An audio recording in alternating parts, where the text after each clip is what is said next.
Okay, so find BC of t at time t is greater than 0 and yung work natin at time 0. Okay, so initial energy natin.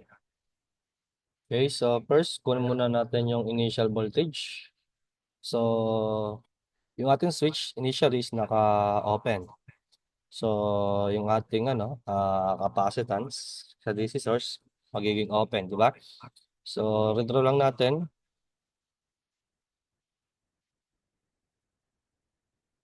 Dito tayo kukuha ng initial voltage sa ating capacitor. So, 2K, 4K, ito 4K din. Yan yung ating voltage source na 6 volts. Okay, so any method man pwedeng gamitin. Pero actually dito pwede natin gamitin is voltage divider. So ito naka-series 4 at 2, so 6 kilo ohms. Then dito 2 at 4 din, so 6 kilo ohms. So yung voltage naman natin dito sa combination nitong dalawa is naka-parallel sa BC of 0 natin o initial value of voltage. So ibig sabihin, yung BC of 0 is yung voltage sa combination ni 4 kilo ohms saka ni 2 kilo ohms. So by BDR, so BC of 0 is equivalent to yung ating 6 volts multiplied by 6 kilo ohms divided by total resistance natin. So 6 plus 6 kilo ohms. Okay? So BC of 0 natin is equals to 3 volts. Okay? So yan, meron na tayong initial value of voltage sa ating capacitor. So once na yung ating uh, switch is mag-close, so ito magiging shorted, di ba? So yung ating mga sources naman, yung mga independent source natin is ma-turn off. So kapag voltage source, turn off natin, so ito shorted. So itong 2 kilo ohms, magiging parallel siya. Ito kasi magiging close na, di ba? So ito yung close, so 2 kilo ohms parallel sa shorted wire. So, yun is 0 ohms. Okay, so 0 ohms is equivalent to shorted wire lang. So, ayan. So, time t is greater than 0. So, ito shorted. So, itong 2 kilo ohms magiging 0 natin kasi again, nakaparallel siya sa shorted wire. So, ito na yung magiging circuit natin. Ayan. Ito yung ating 4 saka 2. Okay, so yung ating resistance is nandito sa ating capacitor pa din. Okay, dito tayo kukuha ng equivalent resistance natin. So, R, EQ. Okay, so ito si 4 kilo ohms, si 4, tsaka si 2 kilo ohms. Okay, so from this, REQ natin equals to, so parallel combination na siya, 4 at 2, naka-series. So, 6 yon. So, 6 parallel sa 4 kilo ohms. Ayan. So, 24 divided by 10. So, we have 2.4 kilo ohms. Ito yung ating REQ. Okay, so may REQ na tayo. So, pwede natin makompute si BC of T. So, BC of T equals to BC of 0. So, we have 3 volts. E raised to negative T over tau. Ang tau natin is RC. Okay, so we have 2.4 kilo ohms, so 2,400 multiplied by 100 microfarad. Okay, so times 10 raised to negative 6. So, volts. So, simplify natin. So, BC of T natin is equals to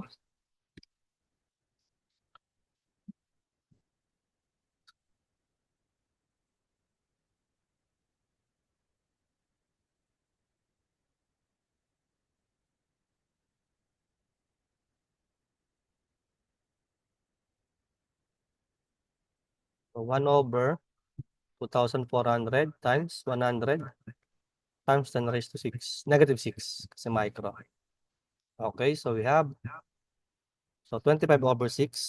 So we have 3 e raised to negative 25 over 60 volts. Okay, so ito yung magiging BC of T natin. Okay, so pinapakita si WO o W at time t equals to 0. So we have WO. Okay, so 1 half CB square. Ayan. So, yung voltage natin dito is yung at time t equals to 0. Ayan. So, 1/2. Yung C natin is 100 microfarad. Tapos yung voltage natin is 3 volts by quantity square. So, yung magiging energy natin is equals to, so 1/2 multiply by 100 times 10 raised to negative 6 times 3 square. So, we have 4.5 times 10 raised to negative 4. Okay, ito in terms of joule. So, in terms of millijoule, so 0.45 millijoule. Ito yung magiging sagot natin. Okay? So, next. So, find BC of t and at time t equals 0 o time t is greater than 0. And also yung ating energy at time t equals to 0. Okay? So, from this, kunin natin muna yung magiging voltage natin. So, initially, so close siya. Okay? So, once na yung ating t is greater than 0, saka siya mag-open. Okay? So, nandito yung ating capacitor. So, dyan tayo kukuha ng initial voltage. Okay? So, kumbaga, mag-charge muna yung capacitor natin. Ayan. So, ito yung maging circuit natin. Ito, shorted nga, tama? Yung voltage.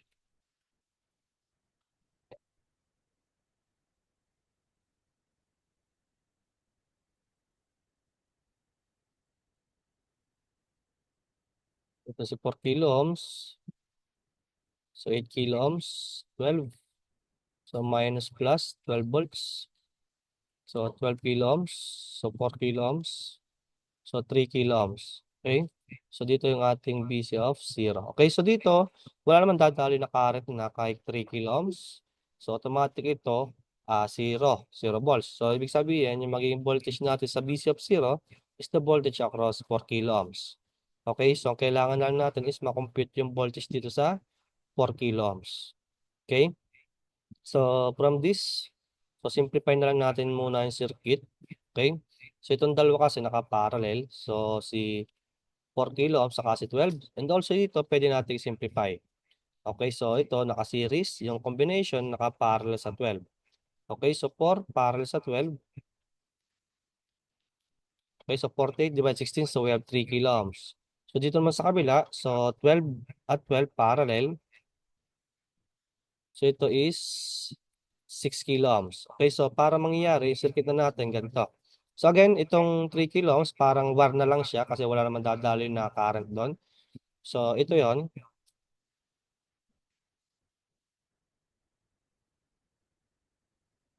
Ito si 3 kilo ohms. Ito si 6 kilo ohms. Okay, so minus plus 12 volts. Okay, so nandito yung BC of T natin. BC of 0.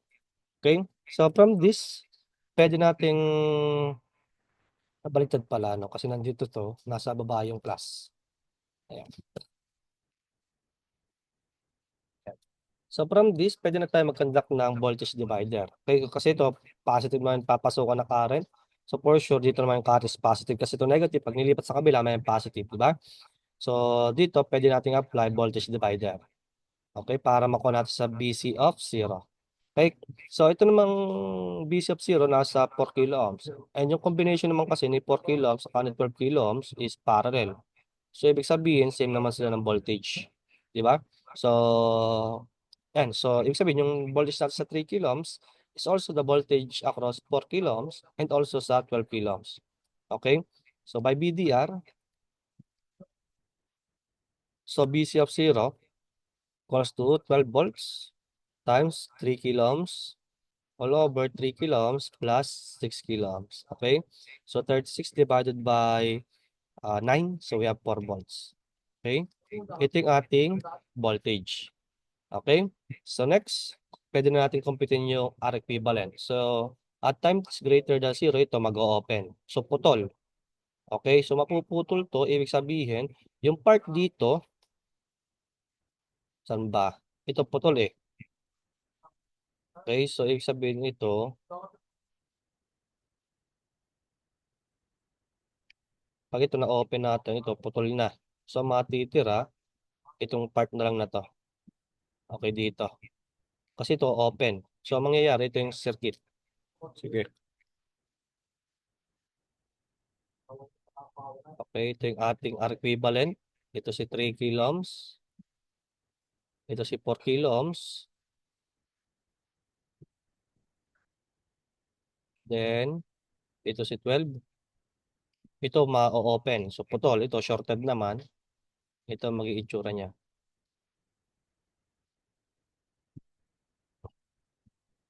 Ayan. So, from this, itong part na to, open na to. Putol eh. So, hindi na natin siya sasama. So, ilagay lang natin. So 12 kilo ohms. Si 4 kilo ohms. Then si 3 kilo ohms. Okay, so dito natin makumpit si REQ. Okay, so REQ equals to, so parallel combination ito. So 4 kilo ohms parallel sa 12. Okay, yung combination nakaseries sa 3. Ayan, so 4 parallel sa 12, 48 divided 16, so 3. 3 plus 3, so we have 6 kilo ohms. Ito yung magiging REQ natin. So from this, pwede natin makumpit si BC of T. Siya BC of 0, so we have 4. E raised to negative T over tau. Tau natin is RC. So we have C to 6. Okay, so 6 kilo, so 6,000. So multiply by ilan yung capacitor natin? So 50 microfarad times 10 raised to negative 6 volts. Okay, so simplify. So BC of T is equals to, so 1 over, so 5,000, 50,000 pala. Sorry, 6,000 pala. Okay, then 50 times 10 raised to negative 6. Ayan. Okay, so 10 over 3. Okay, so 4 e raised to negative 10 over 3 t volts. Ayan. So ito yung magiging BC of T natin. Okay? So yung energy, o initial energy natin. Okay, so we have, diretso ko na, so 1 half, yung capacitance natin, so 50 microfarad, so times 10 raised to negative 6. Voltage natin initially is 4, the 4 square. So aking energy initial is equals to, so 1 half. So multiply by 50 times 10 raised to negative 6. So multiply by 4 square. Okay, so we have 4 times 10 raised to negative 4. Okay, joule or 0.4 millijoule. Okay, so ito yung magiging final answer natin. Okay, so next problem.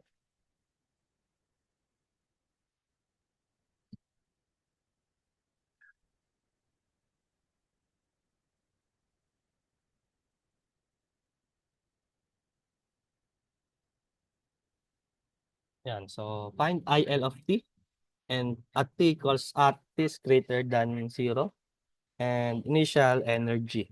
Okay, so at time T is greater than 0. Okay, so ito naka-close. Okay, parang ganito lang kanina. Okay, so once na mag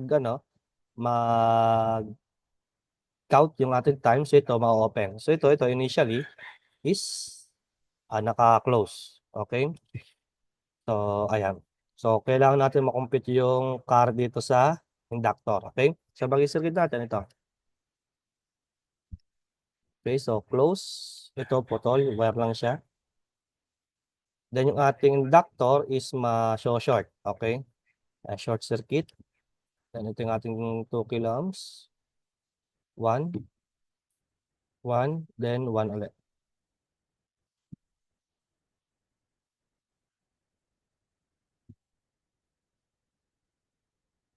Dito natin kukunin yung initial current natin.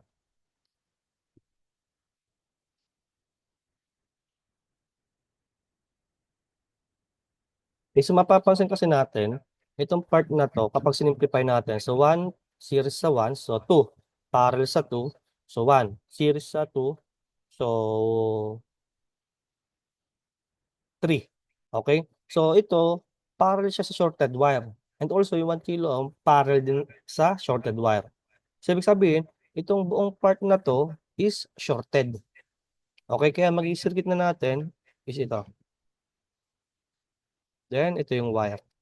Okay, ito yung ating IL of 0. Okay, so 5 kilo ohms. Then yung ating current source na 5 milliampere. Kaya from this, yung ating IL of 0, so mapapansin natin is simply 5 milliamperes. Okay? So yan, meron tayong initial current. So next is, kung natin yung R equivalent. Okay, so same concept do sa ating source free RC circuit. Okay? So ito mag-o-open. So ito mapapapunta dito yung kanyang switch. So magiging circuit na natin, ito. So kapag napapunta dito, so putol na dito, di ba?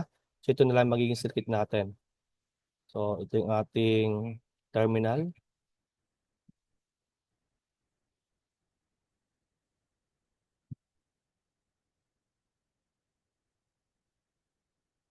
Ayan. So 1 kilo ohm, 1 kilo ohm, 2 kilo ohms, 2 kilo ohms. Ito yung ating REQ. Yan natin kukunin. Then 1 kilo ohm. Okay, so from this, simplify lang natin muna itong part na to. So 1, series sa 1. So 2, parallel sa 2, 1. Series sa 2, 3. So mangyayari, REQ natin is simply 1 parallel sa 3. Okay, so we have 3 over 4 kilo ohms. Okay? So ayan, so meron tayong REQ. So pwede natin makompute si IL of T. Okay, so we have IL of 0, so 5 milliampere. So lagay ko lang dito mamaya. So E raised to negative T over tau. Yung tau natin dito is L over R. So kapag pinagbaliktad natin, R over L. So we have negative yung R natin. So 3/4 kilo ohms o 0.75. Okay, so times 10 raised to 3 over L. L natin is 1 millihenry. So 1 times 10 raised to negative 3. Ayan, T. Okay, dito milliampere pa to. Okay, so IL of T natin is equals to, so 5E raised to negative, so simplify. So negative 0.75 times 10 raised to 3 all over, so 10 raised to negative 3. Ayan, so negative, ito, 750,000 T. Okay, milliampere. Okay, ito yung ating IL of T. Okay, so kunin natin yung energy. Okay,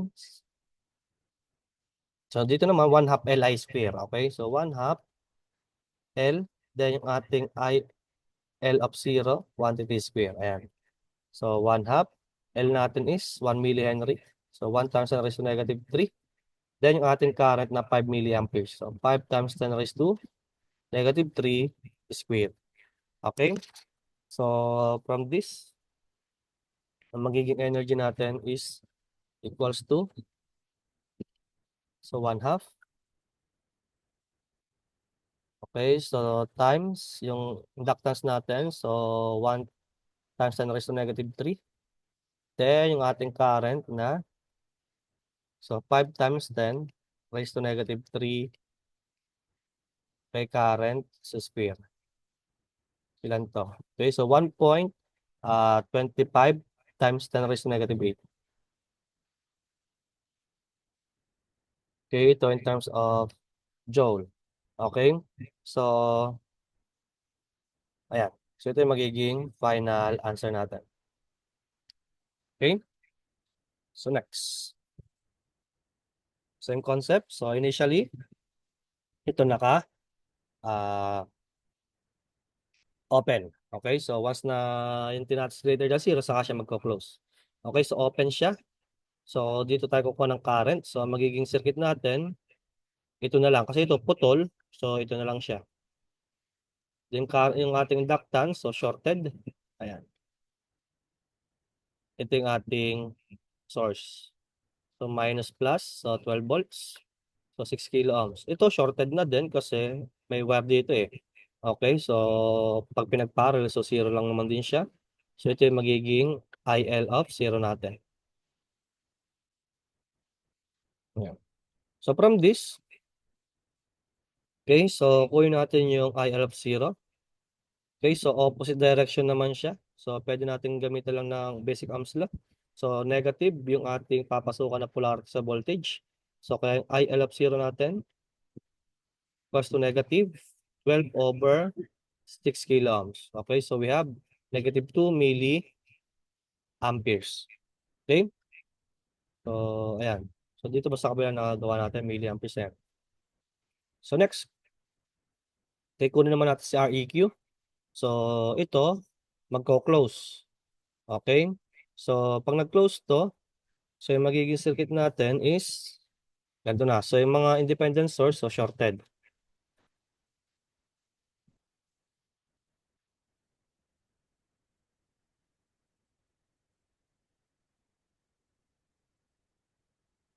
Then, 6 kilo ohms, then shorted wire. Okay, so 6K, dito si REQ. So, 12K, 2K, then 4K. Okay, so REQ natin is equals to, so 6, ito, naka-series. Then, para sa 12. So, 6 para sa 12. Ilan yun? 72 divide 18. So, 4. So, 4 kilo ohms, naka-parallel sa 6. Okay, so we have 4 parallel sa 6. So, we have 2.4 kilo ohms. Okay, so ito yung ating REQ. So, to calculate for IL of T, we have negative 2 millihenry. So, E raised negative R, 2,400 over L. So, 12 millihenry. So, times 10 raised to negative 3 T milliampere. Okay, so simplify.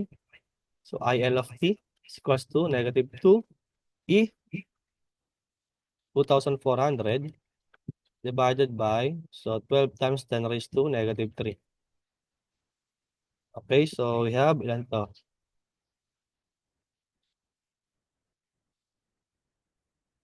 200,000.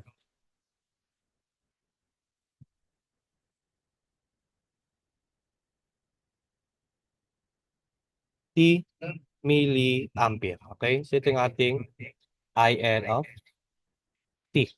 So, yung maging initial natin, energy, the 1 half L, so negative 2 milliamperes.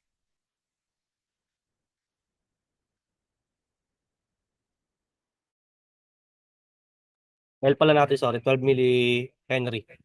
12. 12 millihenry. Then, I natin is negative 2 milliampere. Okay, square. Ayan.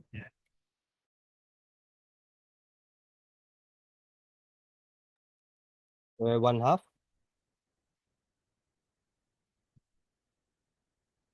So, times 12 times 10 raised to negative 3 times negative 2 times 10 raised to negative 3. So, we have 2.4 times 10 raised to negative 8. Ito, joule. Ayan. So, ito yung magiging final answer natin. Okay? So, ayan. So, next. Ayan. So, find the total capacitance. Okay? So, nasa gitna yung ating CT. Okay? So, from this, again, medyo kakaiba siya compare sa resistance. Kapag capacitance, yung ating naka-parallel, i-add natin. Then, kapag naka-parallel siya, yung kanyang combination is naka-series naman. Di ba? Kung kapag series pala, para magiging parallel. Okay, so from this, simplify natin. Sige. So dito, si 3 microfarad tsaka si 4 microfarad is naka-parallel. Okay, kasi ito yung kanyang node tsaka dito sa kabila. Okay? So naka-parallel siya. So i-add natin. Diba? So we have 7 microfarad. So dito, same din. Si 3 tsaka si 3 naka-parallel. So i-add natin lang. So we have 6 microfarad. So from this, yung magiging circuit natin, ganito. Ito, wire lang din. So dito na lang natin ilagay yung combination. So wire, ito yung CT. So nandito yung 7. Ayan. Ganito 6. So dito naman, itong 3 at 3 dito sa kabila. Okay, so ito wire lang. Ito si 12. Ito si 6. So 6 microfarad, 12 microfarad, so 7, then si 6. Yan. So from this, naka-series naman. So yung magiging, natin dyan, combination, so parallel. So ito, 12 parallel sa 6. Okay, so 6 times 12, 72, divide 18. So we have 4 microfarad. So dito naman sa kabila, so 7 parallel sa 6. So 42 over 13. Okay, so 7 parallel sa 6. 42 over 13 microfarad. Okay, so from this, ang magiging circuit lang natin, yan, ito na lang. Then ito yung combination ng dalawa. Sa kabila, ganun din. Yan. So ito si 4, ito si 42 over 13. Ito yung ating CT. Okay, so from this, nakaparallel sila. So we have CT equals to 4. Kapag parallel, ina-add lang natin, di ba? So 42 over 13. So CT natin is equals to 42 over 13 plus 4. So we have 94 over 13 or ilan to? So 7.2308. 7.2308 microfarad. Kasi ito yung magiging final answer natin. Okay? Okay, so next. Yan. So dito naman tayo sa inductance. So sa inductance, same procedure siya kapag sa resistance. Okay? So ayan. So isa-isahin natin. So dito, itong part kasi na ito nakaparallel sa wire eh. So ito, itong 8 at 4, parallel siya dito sa wire.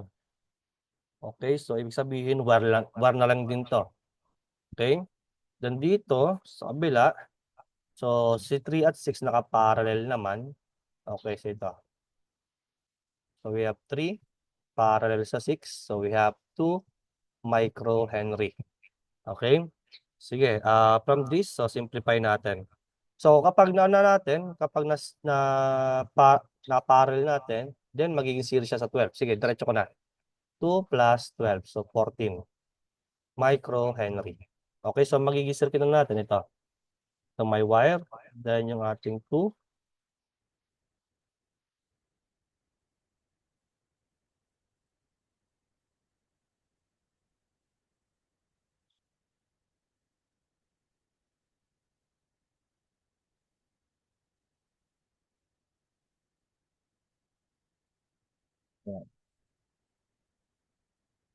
So dito merong wire. Ayan.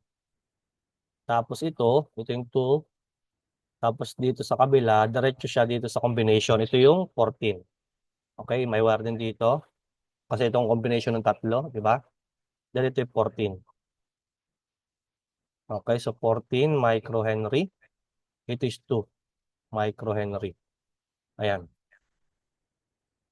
So from this, itong 14, nakaparallel dito sa wire. So 0 na siya. Automatic ito. Itong 2 microhenry din, ito wire lang din siya. So ito, automatic, 0 na din. So ibig sabihin pala, ang magiging ano lang natin is itong nasa ilalim. So 4, ito 9, 6, 3, 4, 12. Okay? So ayan, so isa-isa natin. So 4, magiging parallel sa 12. Okay, so ito, 3. Then 3, magiging series sa 3. So yung combination nito is 6. Okay? Yung 6, magiging parallel dito sa 6. Okay, so magiging combination nila is 3. Okay? 3 microhenry na. So ito, 3, magiging series siya sa 9. So plus 9 microhenry. So magiging 12 microhenry.